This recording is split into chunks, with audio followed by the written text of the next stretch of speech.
Hi there, my name is Ayala Connell and I'm a gluten-free and paleo chef, and this is an episode of Simply Paleo with me. Today we're going to be highlighting a baking mix that I made. This is called Simply Paleo Muffin and Cupcake Baking Mix. And it's a really fantastic mix because all the dry ingredients are included here. You know, in the past when I've done Simply Paleo episodes, I'm making muffins and cupcakes.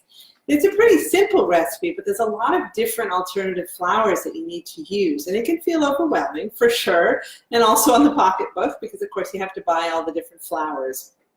And for many of us, we're hardcore bakers and it's not an issue and we love to try all these new things. And for the rest of us, it's overwhelming to think of, oh, I don't know if I want to work that hard at something that could be healthier, but So this is a great solution. It is a single serving mix, and this entire package will make a dozen muffins or a dozen vanilla cupcakes, and it's simple to use. And on the back there's actually a recipe that tells you all the liquid ingredients to include and how to go about making them, and some options for different flavor profiles for muffins as well. But it's made with really fantastic ingredients. All of the ingredients are gluten-free and they're also paleo friendly, but what's more is they're nut-free. You know, in the world of paleo and baking mixes, there's definitely a number of different types of baking mixes out there, but many of them are so dense, and they're also made primarily out of almond flour and coconut, and there's lots of people out there that have nut sensitivity. So it's one of the reasons why I went to the drawing board and tried to figure out in my kitchen a recipe that would work for people that really were trying to have a less inflammatory diet by going grain-free, but were wanting to avoid nuts, or at least nuts in such high quantity. And in particular, in my family, we have some nut sensitivities and also coconut allergies. So we use this mix now. So let's get to it. It's a very simple recipe. You can use a KitchenAid mixer, electric mixer to do it, but you can also just use a big bowl, which is what we're going to do today. And we're going to do the muffin recipe today with a particular flavor of blueberry banana, but I'll talk about the different ways that you can do it. And then you can also use this mix to make cupcakes. And that'll be on another recipe that you can reference on the blog at simplypaleo.com. So we have a large bowl here. And then we've got the flour mix. So in here you've got some cassava flour, which is a grain-free flour made out of the cassava root. There's some arrowroot powder. There's some ground flax made from flax seeds. And there's also some tapioca starch, some baking soda, baking powder, a little bit of sea salt, all of the ingredients you need that are dry for this mix. So what we're going to do is we're going to add it into our bowl. Okay. And we're just going to give it a toss with our whisk here just to make sure that all the ingredients are well incorporated. And then what we're going to do is we're going to start to make the liquid ingredients. And what's easy about this recipe is you do all the dry in one bowl, you do all the liquid in the separate, make sure it's well incorporated, then you pour the liquid into the dry and just mix it and you've got your batter. So it's not so difficult. So we're going to put this aside for now, and we're going to actually just use the bowl that we had our flour in, and we're going to take the ingredients that are listed on the back recipe of this bag. So we're going to start off with 2 eggs, and for those of you that are choosing to avoid eggs, maybe you have egg sensitivities or maybe you're a vegan, then you can use an egg substitute pretty easily. You can take 2 tablespoons of chia seeds, ground or whole, and 6 tablespoons of water, and mix them in a small bowl and just set them aside for about 15 minutes, and they'll become gelatinous. You might want to mix it up a couple of times just to make sure that they're well incorporated, but ultimately it becomes gelatinous like eggs. So 1 tablespoon and 3 tablespoons of water is equivalent to 1 egg. So when you double that, it's equivalent to 2 eggs. Now you can even do more than that when you're doing certain recipes for baking, but when you start to get more to 3 eggs or so, that substitute doesn't have the greatest end product. But at 2 eggs, it works pretty well. The other thing I will say is when you are doing an egg substitute, you might want to add an extra ½ teaspoon of baking soda to the recipe. because it'll help it rise a little bit more, because when you leave the eggs out, it ends up being a little bit more dense. So that can help as well. Okay, so we're going to do a half a cup of olive oil. You can use other types of oil, but I do like to maintain oils that are healthy in my kitchen. So olive oil I use, you could use avocado oil, coconut oil. Primarily I use olive oil. I was raised in Israel, and so it seems to just kind of pass through my body, in my veins. I love olive oil and the flavor of it, but this is a mild one. So we're going to add in a half a cup of olive oil. We're going to put in about a half a cup of milk. So when we do a paleo-friendly diet, we try to avoid milk because it can be inflammatory for many people. So I like to use hemp milk because it's got a thick consistency. You can use nut milks as well if you're not avoiding nuts. You can use coconut milk, that's fine. But just make sure that it's unsweetened. It doesn't have any added sugar to it. Okay, and then we're going to put in a half a cup of maple syrup. That's typically the sweetener that I choose when I'm baking. It doesn't really impart a strong maple flavor when you're baking, unless you use it more in a frosting. So that's a half a cup of maple syrup. Okay, and then we're going to put in 2 teaspoons of vanilla. And vanilla is just such a fantastic smell. So we're going to do 2 teaspoons. And this is the base. You know, we haven't even started incorporating a particular flavor profile to this muffin or cupcake. This is just the base. And once it's all mixed together, then we can start to add in other things. So the last thing we're going to do is we're going to put in a mashed banana. Now, just to say a little bit about this, you have the option, and the recipe lists the option on the back of the bag as well, to use either a mashed small banana or about 1/3 of a cup of applesauce. That's another option that you can use if you prefer not to have that banana flavor. It doesn't give a very strong banana flavor, but it does give a little bit of a banana flavor. So in this case, we're actually making blueberry banana muffins. So using the banana is going to work out great. Now, if you want to do, let's say, pumpkin muffins, then you could put in 1/3 of a cup or so of pumpkin puree and just leave out the banana and applesauce entirely. But if you're adding things like blueberries and things that aren't very mushy, so to speak, then you would either do the applesauce if you don't really want it to impart a flavor, or you can do the mashed banana. And, you know, there's other ways to modify this. You could do, you know, any type of vegetable puree. It might impart a small flavor, but probably not a strong one. It might impart a color if the pureed vegetables have a color to it. So just something to think about. All right, so we're just mashing it until it really becomes very sticky. And it's okay if it's a little lumpy because this is a banana flavored muffin that we're making, but in general, you can choose to do it as chunky or as smooth as you want. Okay, so we're going to add in the banana. Now, then what we're going to do is just use our whisk carefully, and we're just going to incorporate the liquid. So I'm going to get my eggs mashed here, and then I'm just going to mix this up. You might decide to use a bowl that's a little bit larger measuring bowl when you're doing this, just so that it doesn't spill. And then once this is well incorporated, and make sure that it is, because otherwise you're going to get an inconsistent batter. But once it is, we're just going to pour this into our dry batter, or our dry flour mix that we have in the large bowl. And if you're using an electric mixer, then you would mix the dry first to make sure it's a little incorporated, and then you pour the wet combination once it's mixed in there. And then I would mix it on low in the mixer because you don't want to over mix it. You don't want to overbeat it. But I generally use the paddle when I'm using the mixer, particularly the paddle that has a silicone around it so it can really get all the bits, but then I end up still having to scrape down the paddle a little bit midway through, or I scrape it down and then just use a spatula to do the last bits. Okay, so this is pretty well incorporated. We've got all of our ingredients in here. So we're move these out of the way. And we're going to get our dry flour mix. And then we're just going to pour this in nice and simply. And then we're just going to use the same whisk to mix it. You can use a spatula as well. I find that the whisk works well because I don't really need to fold in the ingredients. I can really give it a good mix. And then once this is fully incorporated, and it's going to be a wet batter, then we can fold in our flavor ingredients. So today we're going to fold in some frozen blueberries.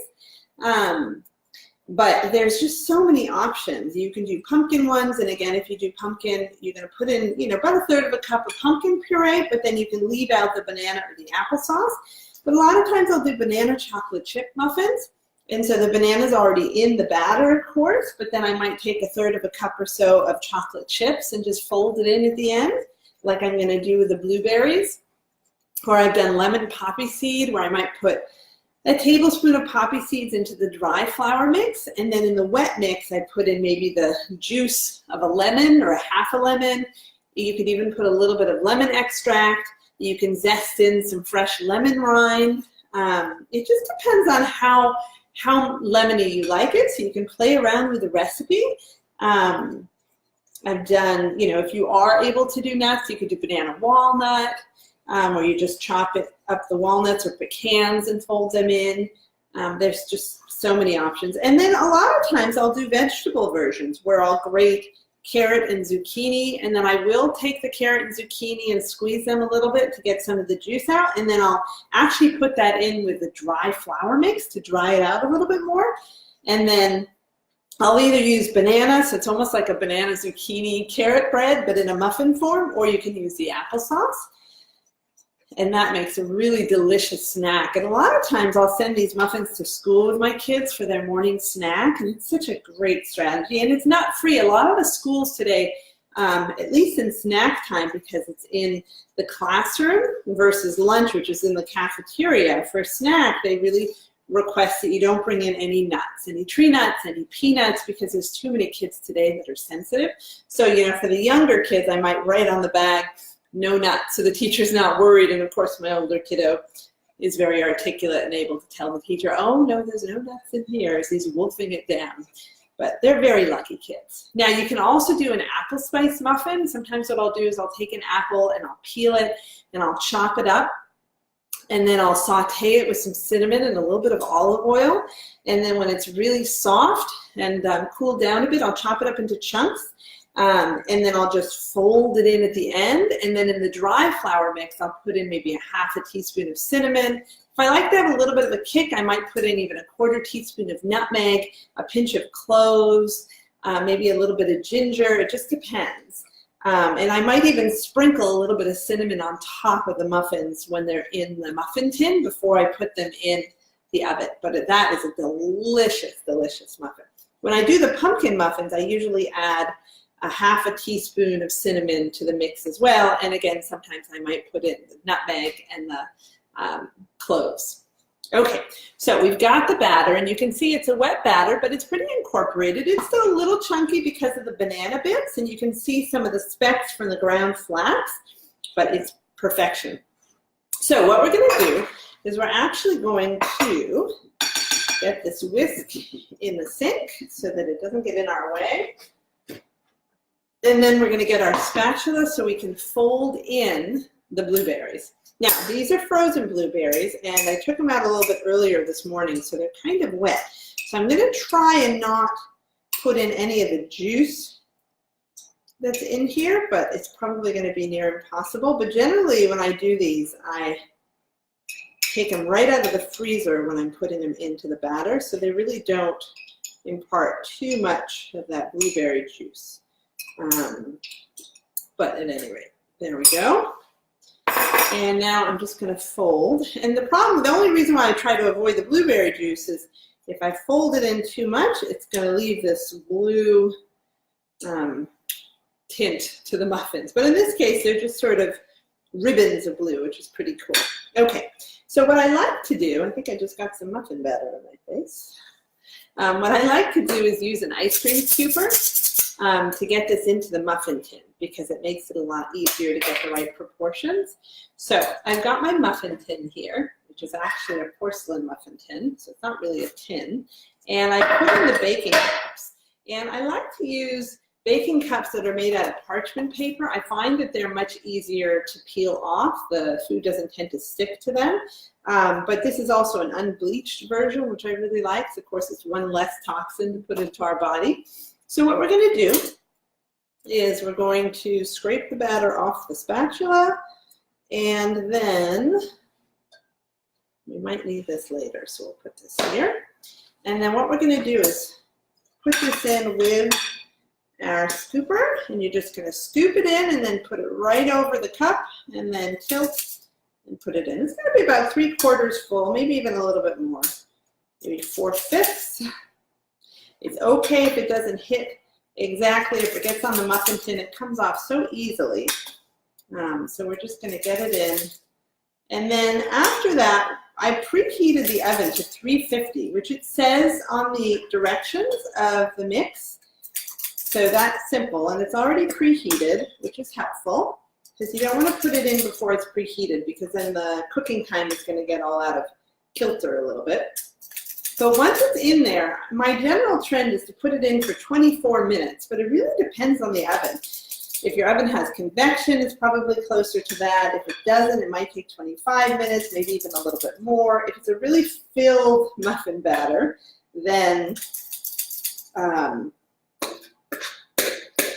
like if they're really filled in the cups, then it might even take 26 to 27 minutes. So you want to see, this is actually, we have a little extra batter here. So we're going to just go with the flow and fill these up a lot, but then this is probably going to take closer to 28 minutes because if they're 3/4 full, I would say 24 minutes like the bag suggests, but if they're getting up to really full, then probably closer to 28. Okay, so you put them in once, and then you check them at 24 minutes, and if they're still really soft on the top and they don't feel like they're cooked through, you can do a toothpick test, see if it comes out clean. If it doesn't, then you're going to put them in there for, let's say, another 4 minutes or 5 minutes. Don't just check every minute because that doesn't work so well. So we're going to open the oven, and we're going to put these in at the middle.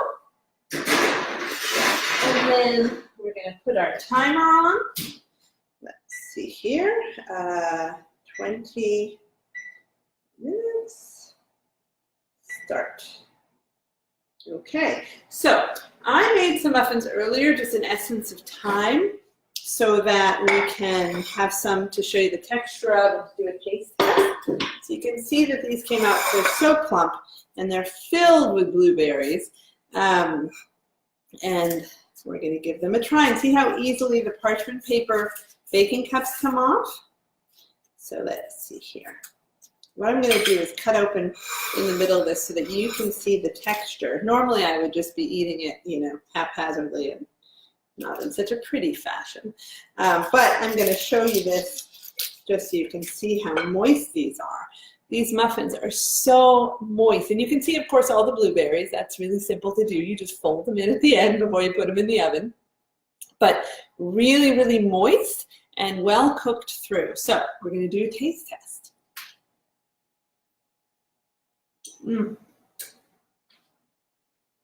So delicious.